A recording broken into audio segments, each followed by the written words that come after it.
Máquina de lavar Brastemp. O defeito dela é que na hora que vai centrifugar, faz um barulho muito esquisito. Sem nada, ela não faz barulho, né? Ou seja, ela está aqui no modo de centrifugação e simplesmente está de boa. Mas quando o cliente põe roupa e quando ela vai para centrifugar, ela faz um barulho. Vamos ver agora, vou rodar o vídeo, vocês vão ver que eu vou botar. Eu tô com alguns tapetes aqui para fazer peso e vocês vão ver. A agitação dela tá normal. Lava sem nenhum problema, sem fazer nenhum barulho. Somente na centrifugação com peso é que faz o barulho. Roda o vídeo, seu Sérgio. Pessoal, tá vendo esse barulho na centrifugação? O cliente chamou para poder ver o que está acontecendo. Eu trouxe essa lavadora porque devido à agilidade do dia não tinha como desmontar na cadeia a lavadora, era dia corrido. Trouxe para cá e eu vou mostrar aqui para vocês o problema que acontece, tá vendo? Na hora que vai centrifugar o barulho. O engraçado é que se você tirar a roupa ou tirar tapete, ou tirar o peso não dá. Só com peso é que acontece isso, ó, tá vendo? Vou mostrar aqui pra vocês. Vou deitar ela e vou mostrar pra vocês. Pessoal, ó, levantei a lavadora aqui no carrinho. Começar a desmontar esse protetor aqui, né? Só que na hora que eu peguei pra tirar os parafusos, ó, tem um parafuso aqui embaixo. E cadê o parafuso de cima? Olha lá, faltando um parafuso. Aí o que acontece? Acontece isso, na hora que ela vai centrifugar, o tanque tende a balançar. E o barulho, ó.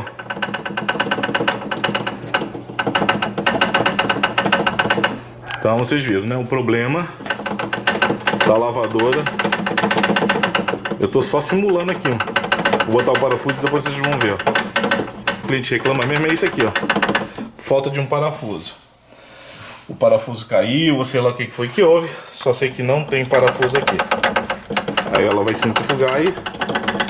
Fiquem atentos vocês, que às vezes de barulho, quando dá muito na centrifugação, quando não é esse caso aqui em particular, é a mangueira de drenagem batendo, tá? A mangueira de drenagem, não nesse caso aqui, que a mangueira de drenagem sai aqui. Mas tem algumas, por exemplo, isso aqui é Brastemp, tem algumas Electrolux que a mangueira de drenagem sobe aqui e a mangueira fica batendo, o tanque fica batendo na mangueira, né?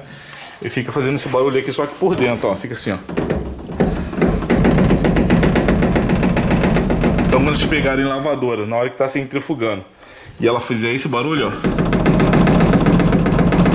pode ver que a mangueira de drenagem, normalmente Electrolux, ela por dentro ela tá batendo, tá? Dá para resolver. Então aqui é só botar o parafusinho aqui, tá resolvido. Agora a pergunta que eu faço, quanto vocês cobrariam? Cobraria ou não cobraria para fazer esse serviço? Deixem nos comentários aí. Aí pessoal, resolvido. Aquele barulhão que tava dando, por falta de um parafusinho já tá resolvido. Aí a pergunta que eu faço, vocês cobrariam quanto vocês cobrariam para colocar este parafuso? Gente, houve deslocamento, né? Do carro para buscar, para entregar. Qual o preço que vocês cobrariam? Deixem nos comentários aí, pessoal. Agora pegou a velocidade, ó, tá vendo? Resolvido. Pessoal, deixem o like, inscrevam-se no canal e até o próximo vídeo.